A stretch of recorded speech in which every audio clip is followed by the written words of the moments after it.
Good evening and welcome to another edition of the EKU Alumni Spotlight Series, where we meet interesting EKU alums who are doing great things all across the country and all across the world. Before we get to tonight's guest, I would like to tell you a little bit about what's coming up. The Alumni Spotlight Series, of course, is a feature that we've been doing about every 2 weeks throughout the fall here on the internet, and we appreciate those of you who have tuned in and joined us. My name is Dan McBride, and I will be your host tonight. We've got a new show coming up that we are going to premiere on Wednesday night of this week, tomorrow night, as a matter of fact, at 8 o'clock. It's called The Colonel's Kitchen. It is a joint effort between the EKU Alumni Engagement Office and the Department of Applied Human Sciences on the EKU campus. And it is just what it sounds like. The Colonel's Kitchen is a cooking show. And tomorrow night, we're going to be teaching you and learning how to cook up some holiday appetizers if you're going to be hosting family for the holidays. In small numbers, of course, because of the pandemic. But if you'll be hosting family members over the holidays, then we'll give you some ideas for some great holiday appetizers that you can fix up. And Chef Sang will be teaching us how to do that tomorrow night, 8 o'clock, right here, same spot for the Colonel's Kitchen. It is our premiere edition of that new program. Then we're going to take a break for a little bit for the holidays and take some time off from some of our programming, but we will be back in January, and we already have some great guests lined up for the Alumni Spotlight Series in January. Devon Holt, who is with the Goodwill Industries out of Louisville, will be one of our guests in January. And also we have Bill Kelly out of Tallahassee, Florida. Bill is former EKU student who is now an actor. You may have seen him on Bloodline on Netflix or even some famous commercials and some other series. We'll meet with Bill Kelly coming up in January as well. Be watching for details on those upcoming programs. But tonight we're going to finish 2020 and the Alumni Spotlight Series with a bang, and we're going to have a very special guest with us, someone who is certainly familiar to EKU alums in Central Kentucky and the Bluegrass region. And certainly probably all of you from around the country have heard his name before. A 1985 graduate of EKU with a broadcasting degree. He is a member of the EKU Hall of Distinguished Alumni and also of the Williamsburg High Hall of Fame. A 40-year broadcasting career at WKYT TV in Lexington. He's won several AP awards for his news coverage, and he currently serves as an anchor and managing editor. He does the Kentucky Newsmakers program. He hosts the morning and midday news programs, and he also hosts a show on KET called Comment on Kentucky. We are very pleased tonight to have as our guest Bill Bryant. Welcome to the studio, Bill Bryant. Dan, thank you so much, and what an honor it is. I mean, EKU has thousands of very successful graduates out there, and it certainly is an honor that you'd choose me to come by. Although I thought you said I was going to get to do the cooking show. That's tomorrow. Now, listen, if you cook anything like I do, we do not want you in the kitchen. Exactly. You don't want that. I guess this is kind of weird for you because the shoe's kind of on the other foot tonight. You're normally the one who is doing the interview. Is it weird for you to have it turned around the other way? To be honest, it is. It's very comfortable the other way. You know, there've been people who have, on the newsmakers over the years, they've wanted to ask me questions, you know, sort of rhetorically or sometimes even in anger. Well, what do you think? You know, sort of deal. And I always say, well, I'm the one that's here to ask questions. You're here to answer. But tonight it's the other way around. So yeah, it's a little odd, but you know, we'll have some fun, right? Absolutely. And one of the things I always like to start with when we have guests on here is talk about when they first knew that this particular field was what they wanted to do. And this is pretty much something that you've wanted to do since you were very young, right? If I go all the way back, I used to pull my parents' piano bench over, and that was my anchor desk. And and I would force my brother and sister to do weather and sports, and you know, and when we'd have a little newscast, that's all the way back. But in the fifth and sixth grade, some of my classmates started a little newspaper that we printed up and sold out on the streets. I'm happy to say one of the partners in that is now a federal judge, so he he was a better writer. Who's a magistrate judge out in Western Kentucky. But we did that at a very young age. The radio station was between where I would stay with my grandmother a lot of times in the afternoon, and my parents had an office downtown, and I kept going by there, and I was always fascinated. And you could see into the control room from the street. And I kept wanting to go in there. One day I got the nerve and went in and hung around so much that they realized I knew how the operation kind of worked. And so the time I was 14 years old, they started slipping me a key and saying, you know, why don't you go on the air a little while? I'm going to go, you know, get something to eat or whatever. And because at that time you had to have somebody on air. Yeah. All the times you were on the air, somebody had to be present in the studio. So if they were to have any kind of break in a very long shift, they would do it that way. So that's how it started. I was hired when I was 15 by that radio station and was an announcer for them. And we started a little cable TV program and had some fun with that, doing local news in Williamsburg, Kentucky, back in the late 70s and early 80s. So that's how it started for me.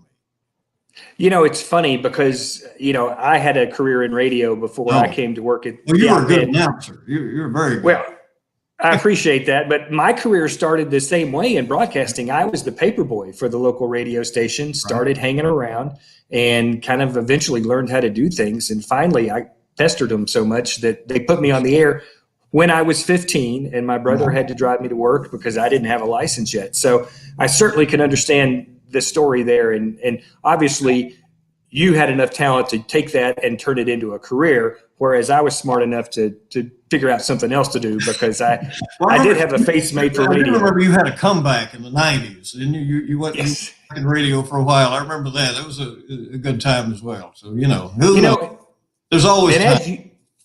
As you know, being on the air is really fun. I mean, that's the great part of the job, but it was all the other stuff that I didn't enjoy doing. Yeah. Well, I get that. And you're right. The on-air work is the fun part. The performance can be fun, but it takes a lot, particularly in our news operation, to put those newscasts together and confirm that information and get that video in and timed and edited. And it's a rigorous 24/7 operation. Absolutely. Now, let's talk a little bit about how you worked in radio in high school. You didn't start your college career at EKU, though, right? You started at Cumberland. At Cumberland, which was Cumberland College then, now the University of the Cumberlands, and a great experience there. It gave me the opportunity to continue to work. I was well aware that if I interrupted my broadcast career, at that early age, that I might do something else. I might get interested in something. And I thought, this is really what I think I want to do. So I continued to work in radio and started there. Started looking around for a good program. I looked at several schools, but I never felt the welcome that I did at EKU. And it was obvious to me that they had a very practical program at the time. A lot of the programs were more theory-based in those days. And this was a program where you came in, you were hands-on. You wrote news stories if you were journalism major and you edited copy, and if you were doing the broadcast side, you were editing. We actually had film even in those days still, but certainly videotape. And we were putting newscasts together in class, and so it was very, very practical. It made a lot of sense to me. And again, how welcoming the university was when I set foot on campus. I knew it was home. And we'll talk more about your college career in a few minutes, but I want to shift real quick because your career at WKYT was kind of started through an internship that you got while a student, right? It was, and to this day, I'm very pleased to tell that story. That I started as an intern, and in that way, you can get a couple of hours of academic credit for the time that you're working for them, and so that was supposed to last for the summer. And I've never left. That was in 1984. So that's how that's how it started for me. Then we got to the point where they asked me to work more and more. Can you handle some more hours? Can you do this? Got to the point I was working 40 hours part time for WKYT, and then I discovered the cooperative education program at EKU that allowed me to earn a little more academic credit for the work I was already doing, literal on-the-job training that I was getting, at a wonderful station. And it was just such a great opportunity. To this day, that is a great program. I have a niece, Mandy Conley, who works in that office now, and works with employers on identifying students who will be good at going out and eventually maybe becoming their employees. She refers to it as EKU talent, getting them seen, their opportunities. And while they're working and earning some credit, those companies are benefiting from that. Well, absolutely. People ask me how I got through college in 4 years, and it was because I did co-op and I was able to work and earn credit at the same time. It's a great opportunity to get experience, get paid, and also get some academic credit. So when you first started at the TV station, I know you did reporting, but not long after you had been there in the mid 80s, I think they started moving you into the anchor position, right? Well, right. It was, I probably had been there about 6 or 7 months, and there was a sudden need for somebody to do a Saturday night one night, and I filled in and things went well. Then there was a need for weather person, and I did some weather. And then there was a need because we were a little bit shorthanded that I did both some nights. I do the news and then say I'd be back for the weather and come up in front of the weather map and do that. So, that was a different era, right? We're talking about the mid 80s. But yes, and then was promoted to the noon newscast in 1986. So I've been a daily anchor for the station since 1986, and have shifted back and forth with the schedule. I did the mornings for some years and the noon news. Then I did noon news and the evening for about 12 years.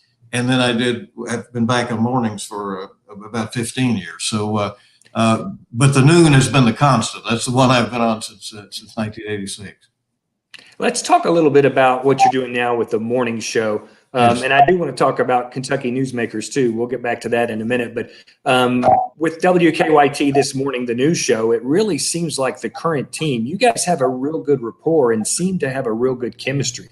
Well, I appreciate that. And we do. Andrea Walker is an EKU alum as well. And so we have that in common. And we drop that in a lot because, for instance, we were talking about the game last night, how exciting that was, and two teams that came to play, by the way, the EKU Moorhead game. And you said you were there for that. But what a night that was. And so, and Jim Caldwell, very authentic Kentuckian. And so I think it helps that we are all Kentucky natives. We understand the region. We've been around. I have sort of the institutional memory that I can bring out from time to time. And so I think it is a good team, and I appreciate that. And we're doing very well right now. Well, and one of the things that I particularly like about your show is that you guys really seem to focus on what's going on in Kentucky. There's not a lot of national news and a lot of stuff. It really seems to be focused on what's happening right here in Kentucky. Well, that's what we can provide. You know, they have all kinds of smorgasbord of channels they can go watch and see the national content, and depending on what channel you choose, the slants in the content. And you know, we don't do that. We try to report the news straight ahead and be intentionally fair with what we put out, and we focus on Kentucky, even if it's a national story. How does this affect Kentucky? That's the question we come back to in the way that we try to present the news. Well, and as we talk to you tonight after 7 o'clock, I mean, I know one thing about doing the morning show is you have some crazy hours. Right. And so, yeah, this is countdown to bedtime right now. Yeah.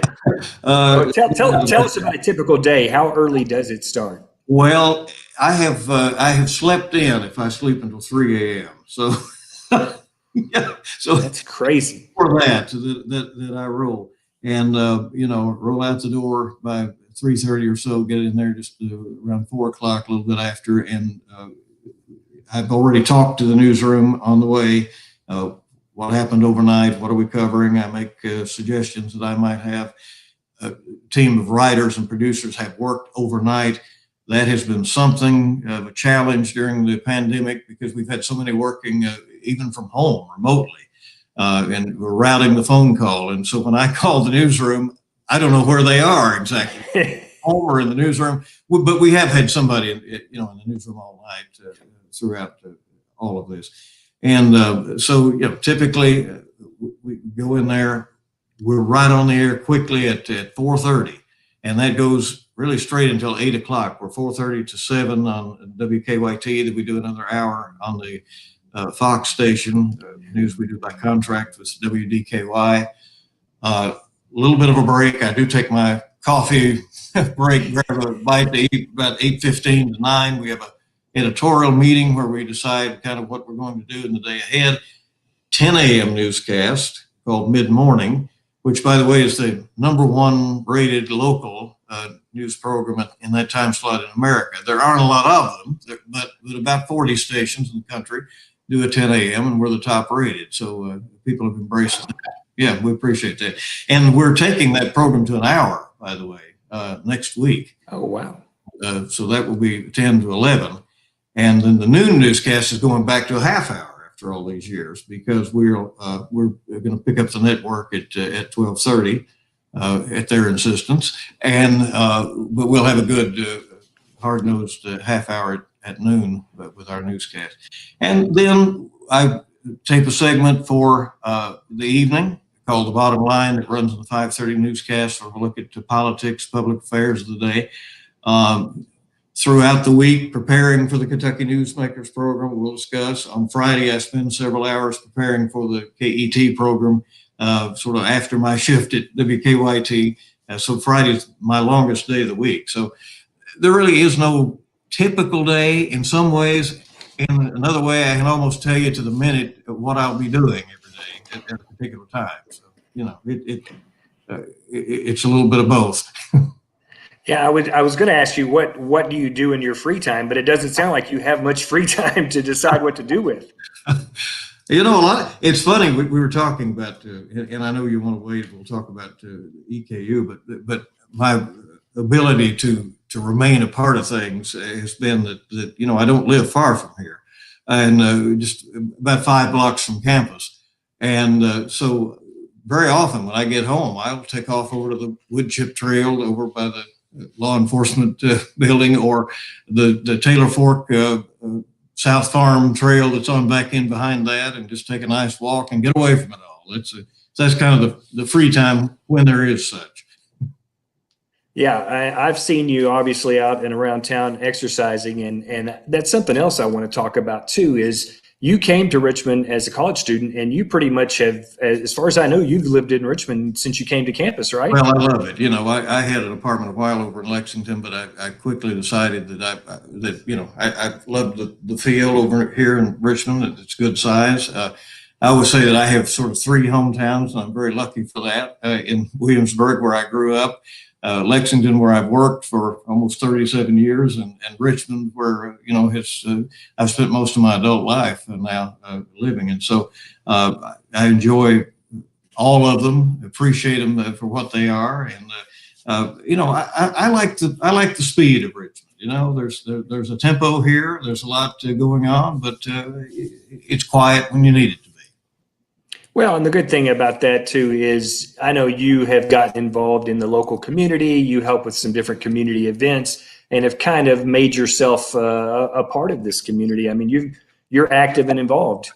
Well, I've enjoyed that, and MC a lot of events through the years. We had to miss the Pops of the Park event this year due to the pandemic, but like so many things, we'll get back to that hopefully next year. But yeah, I've always appreciate being asked, and when I've had the time, I've tried to help people with the events in particular. I've done a lot of those on campus over the years as well. Yeah.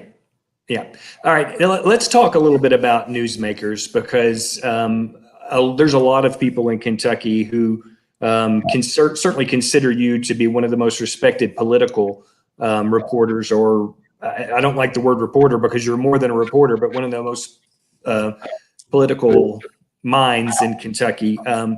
You started doing newsmakers in the mid 80s also, didn't you? Right. Once again, 1986.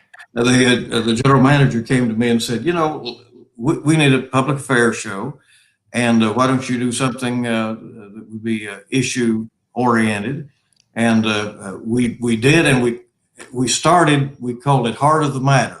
Let's get to the heart of the matter, And we did it under that name for a few months, and it soon occurred to me that rather than talk about one issue for 30 minutes, it was better to have interesting guests who could talk about a variety of issues. And so we went that direction and changed the name to Kentucky Newsmakers. And I've done that program all these years. And on that program, I've interviewed, I counted the other day, 13 Kentucky governors, U.S. senators, certainly some, not only those who've served us, but in some cases there've been some others that have been in, and we got them to stop by as well. So that has been fun over the years. Interviewed a couple of the presidential candidates, and certainly a lot of local and state leaders over the years. So it's been a fun program. It's challenging to every week come up with a guest list and prepare for that, but again, that's part of what keeps you going, I guess, right? Yeah. Well, and you mentioned such an impressive list of interviews over the years that you've done. As you look back, is there a favorite interview or a favorite person to interview? Maybe somebody who is especially a good guest. Former Governor Louis Nunn was always fun. He enjoyed gigging the other party and his own party, and so you always knew that when you got him to come in, you were going to have a fun show. Governor Steve Beshear was very good to us, to be very open to come in and keep us updated. He would come in once every 2 or 3 months and we'd do a program and talk with him. Others have been, very interesting over the years. You can detect a difference in the political year when they're running and in years when they've been reelected and they feel kind of confident and a little more loose, and it's a little bit of a different discussion, but it's a fun dynamic either way. Whether they're running and they're guarded, and you're trying to ask them questions that will elicit some answers other than what they're trying to say in the campaign exactly. And in those years when they're in the middle of their term, they tend to be a lot more candid. Yeah. As you look back, are there any particular most memorable moments or any particular thing that sticks out in your memory over the years? Well, I mean, number one, that it's always live television is a challenge, and every day there's something that you're trying to paper over a little bit because there was a little mistake or whatever. But sometimes, things just happen, and I've been bitten by a bird on the air, for instance. Bitten by a bird? A bird. They brought a bird down from the Cincinnati Zoo, and I got my finger too close, and it bit me. We had a sweet adoptable animal one time that a dog that wasn't such, and got a little aggressive while we were on, and that was sort of funny. So animals have a way of livening up a program one way or the other. But we've I mean, there've been lots of things over the years that have happened. That some that are very funny, and controlling that sometimes can be a challenge. And then there've been some very sad stories that we've reported as well, and on occasion report on people that you knew personally, and that was that was a challenge. So a lot of it is it is memorable, certainly. But that's almost every day. There's something that you'll remember about that day. Yeah. What would, in your opinion, you've interviewed a lot of people. In your mind, what is it that makes a person a good interview? What kind of person do you like interviewing? Somebody who allows a little bit of vulnerability and will just answer the question you've asked, rather than have a prepared pat answer that they're going to say no matter what you ask.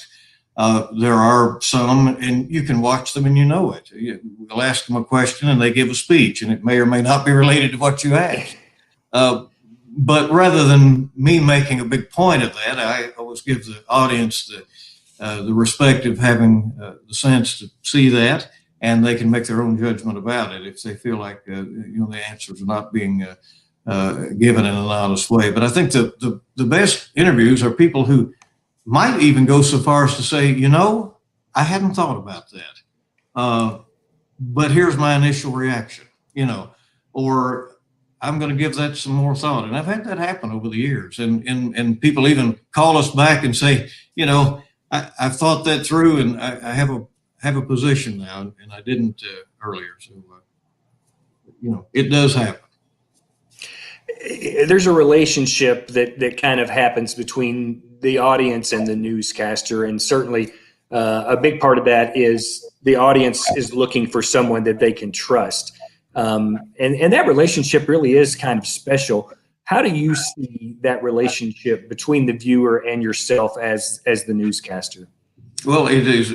I take it very seriously, obviously, and to me that's the most important thing. I'm not there to be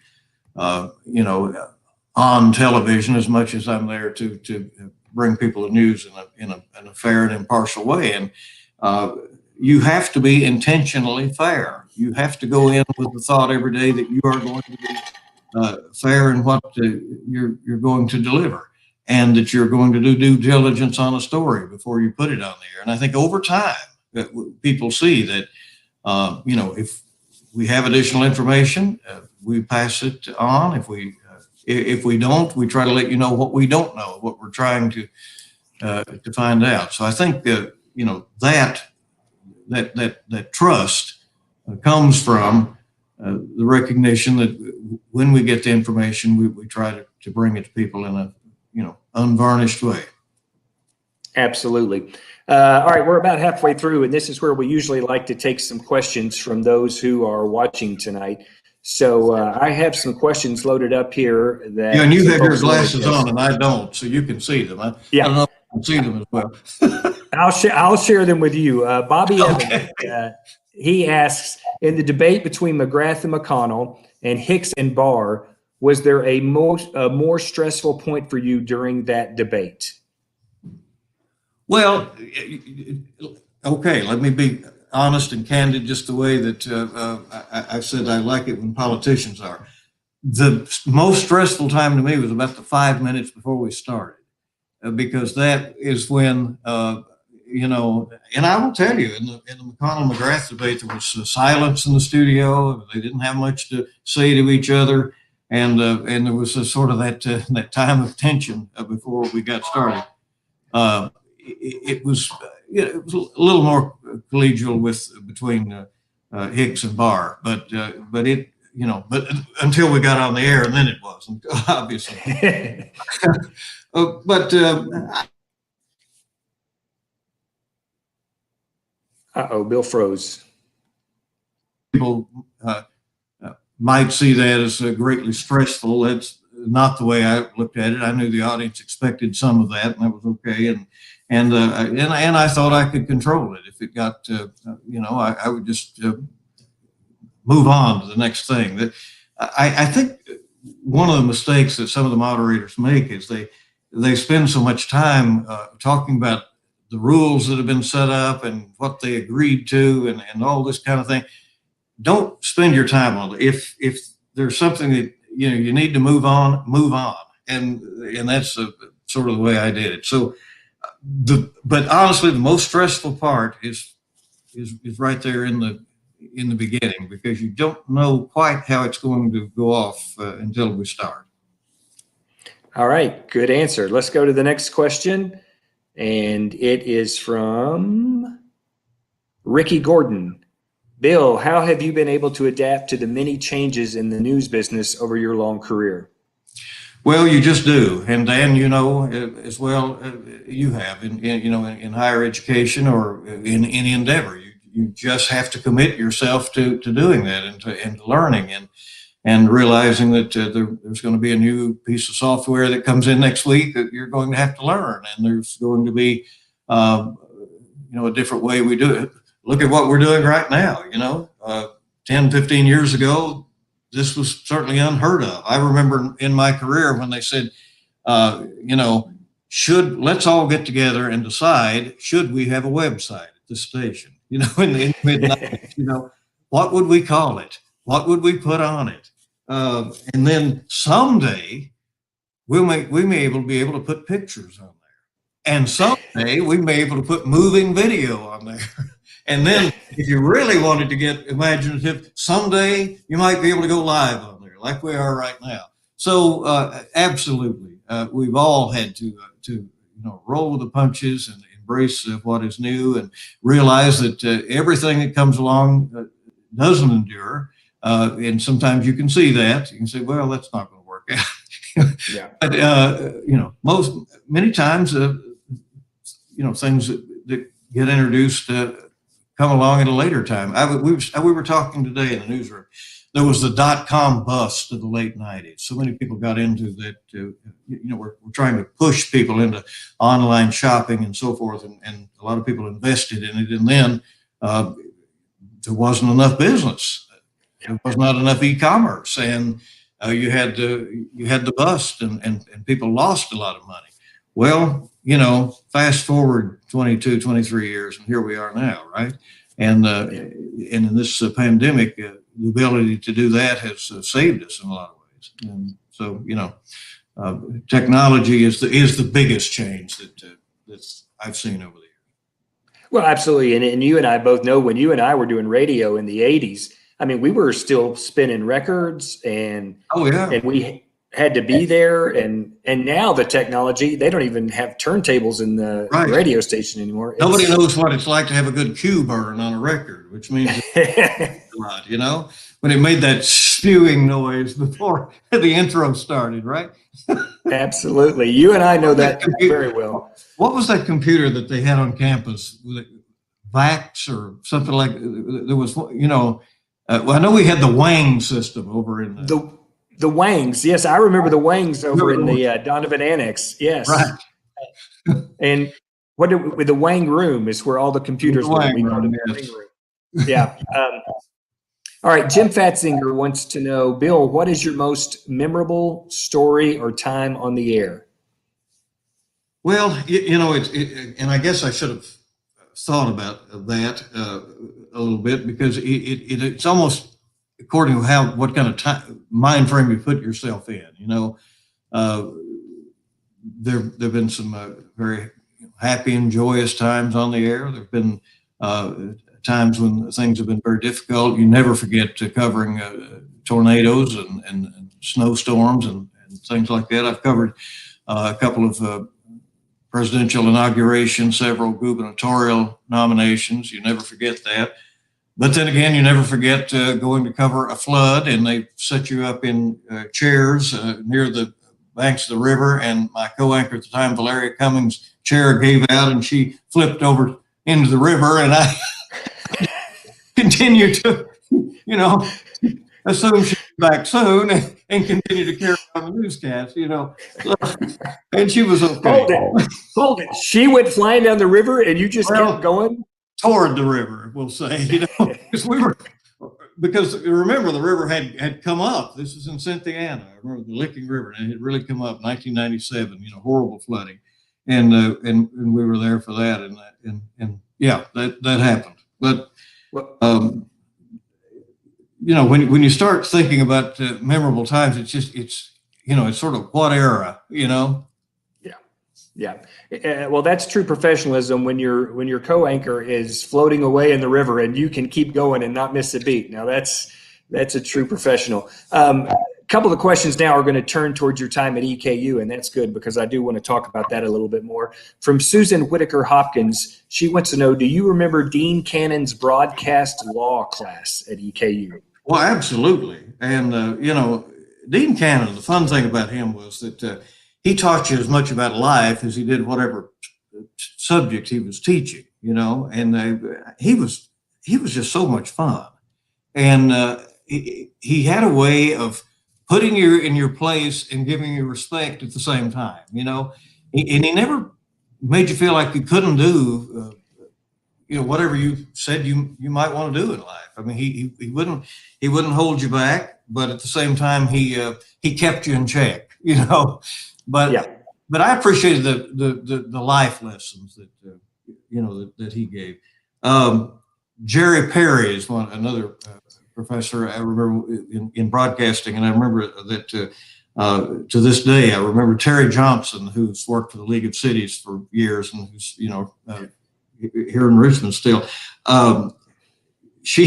We put together a hee-haw program for our final. And she brought her dog in at 8 o'clock in the morning. Now, this is the Perkins building, 8 o'clock one cold and snowy day, when it's like, going into December like now, very cold. She brought that dog in to do the Bloom, Despair, and Agony on Me segment. and we sang the song, and the dog was there. And, so that was fun. All right, here's the scary part.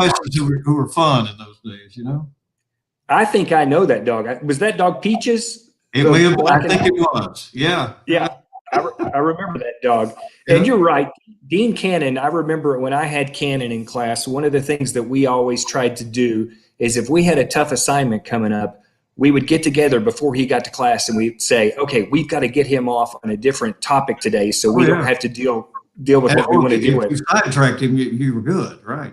Oh yeah. He would, and you're right. You learned as much about life as you did about the subject matter, and every lesson was helpful. Right, because whatever topic you brought up or distracted him to, he knew a lot about. He was a very smart man, Absolutely, and very entertaining, always entertaining. And that kind of leads to our next question, and this is from Steve Consley, I believe is the name. Who is your favorite RTV professor at EKU?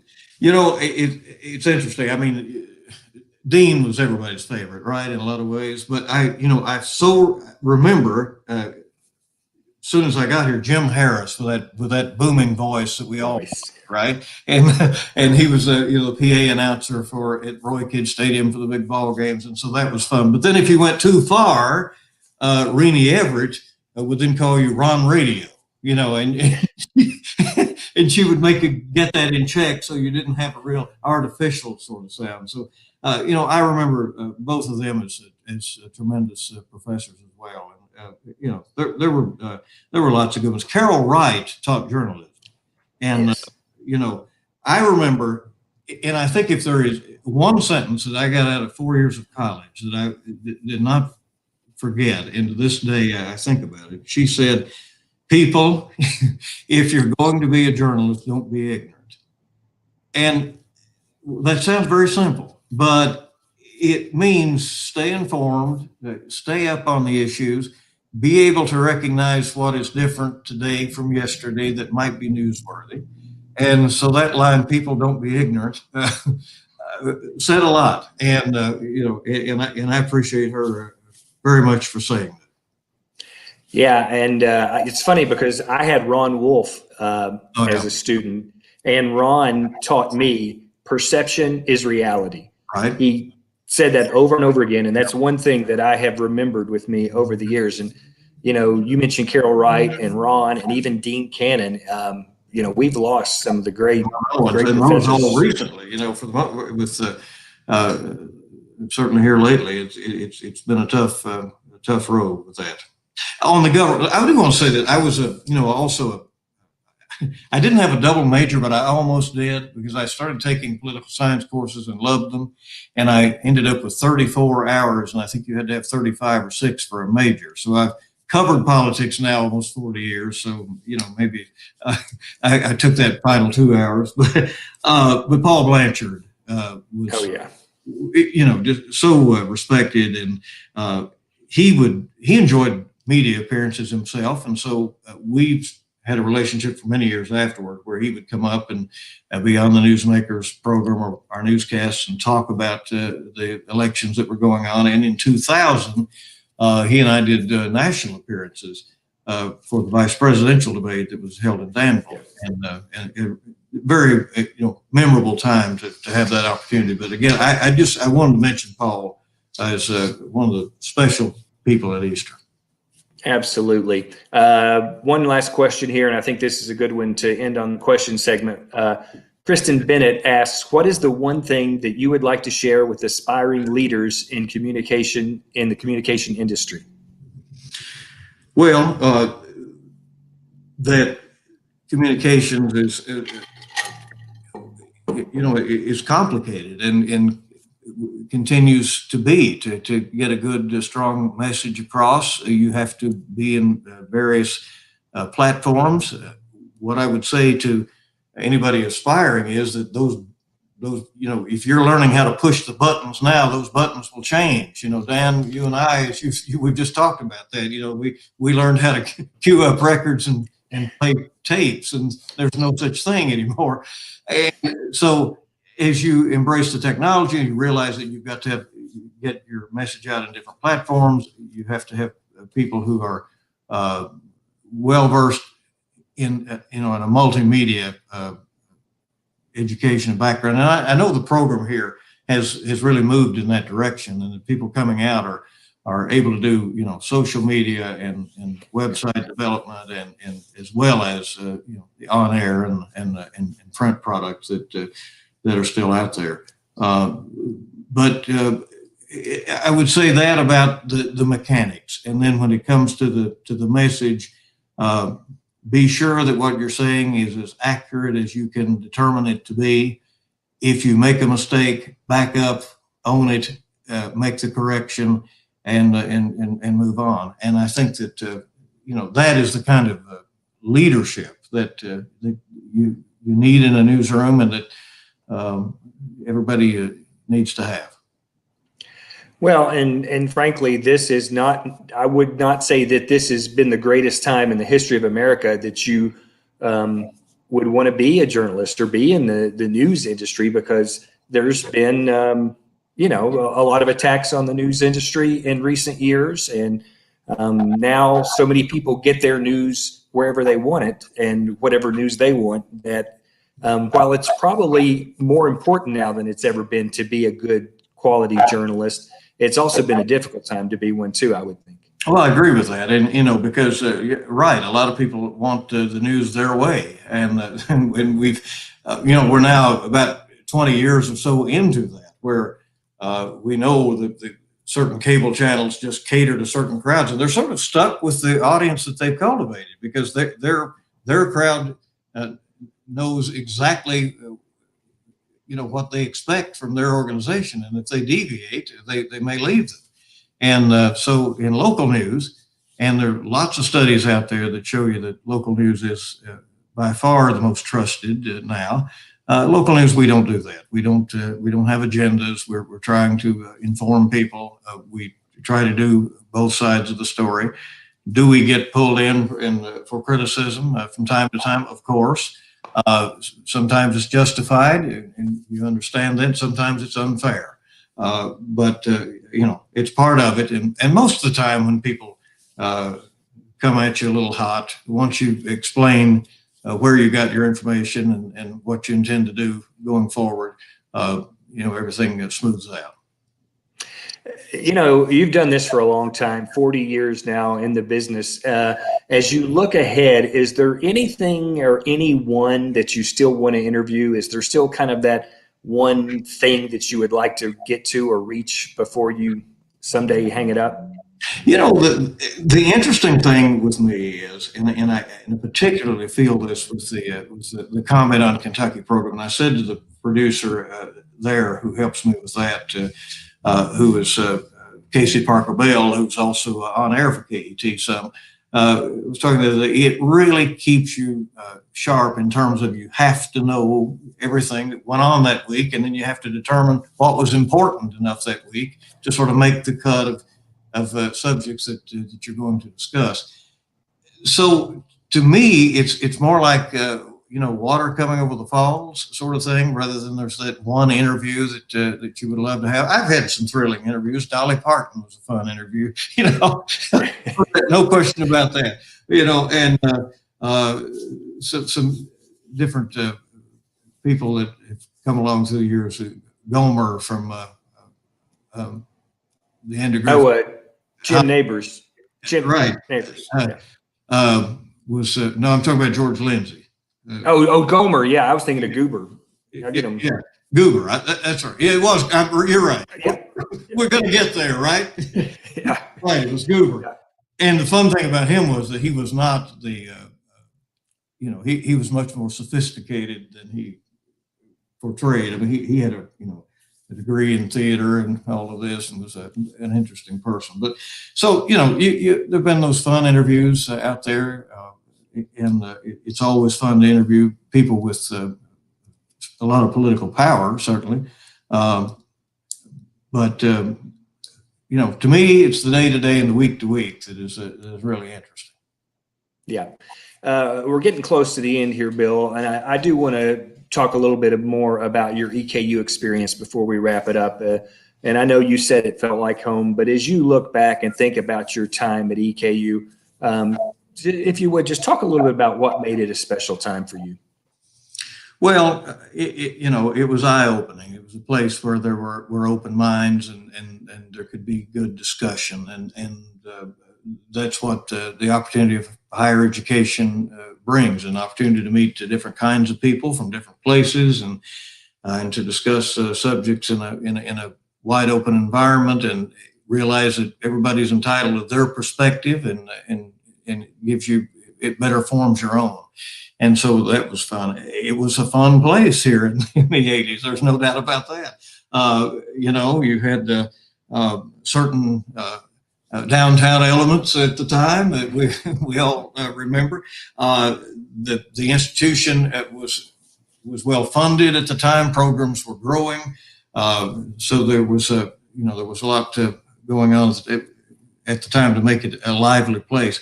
I remember, one of the fun things I enjoyed, and Dan, I don't know if you remember this, you're going to be, you're just a couple of years behind me, I think, but when Frisch's was over by Keene Hall, do you remember that? Yeah, just absolutely. And so, we'd go buy a hamburger and sit there for 5 hours with a bunch of friends and talk and study. And I guess that explains why they didn't pay the rent over the long haul. They moved on, right? But that was a great place, and we had a fun time there. But I am really, really excited about where EKU is right now. And I know this has been a difficult time. I know it's been very difficult on campus, but how fortunate this university is to have David McFadden in charge. He, when he was interim and it was then said, well, we're going to do this national search. I mean, I quickly said, and search for what?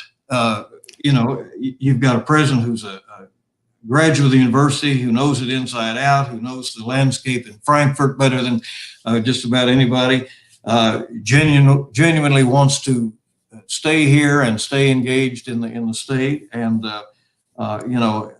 you can just see as he's moved the puzzle around during this pandemic, moved the pieces of the puzzle around, that he thinks strategically.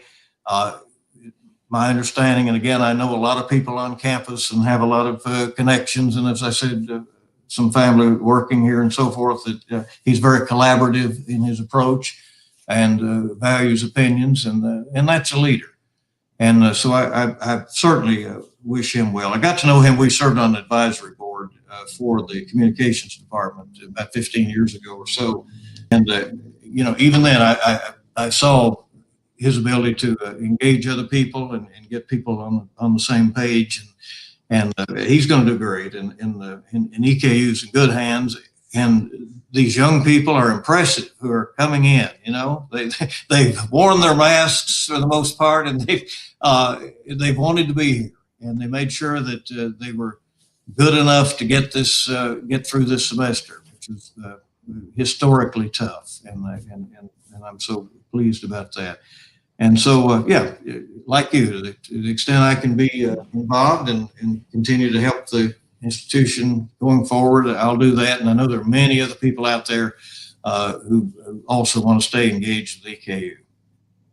Well, Bill, we have thoroughly enjoyed watching you on television over the years and watching your career progress, and hopefully you're going to be around for a long time and aren't setting your sights on retirement anytime soon, because we want to keep on watching you every morning when we get up. Well, I appreciate that. That's and it's not in the plans anytime soon. I can tell you that, unless I take over this cooking show.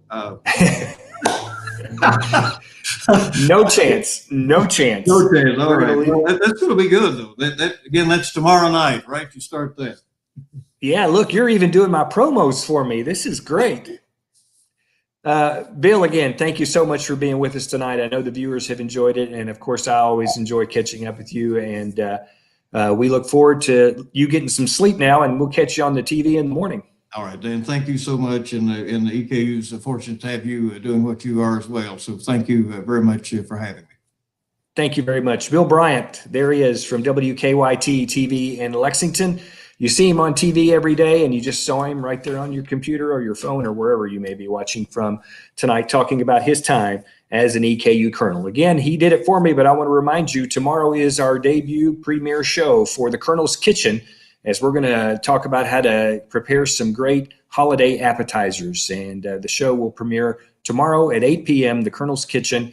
Be watching for information on that, or just come right back to the same spot tomorrow night at 8 o'clock. That will wrap things up for us tonight. For Alex Hanovan and Steve Greenwell, who are making things happen from behind the scenes, and for Bill Bryant, our guest tonight, I'm Dan McBride. Thank you for watching, and go Colonels.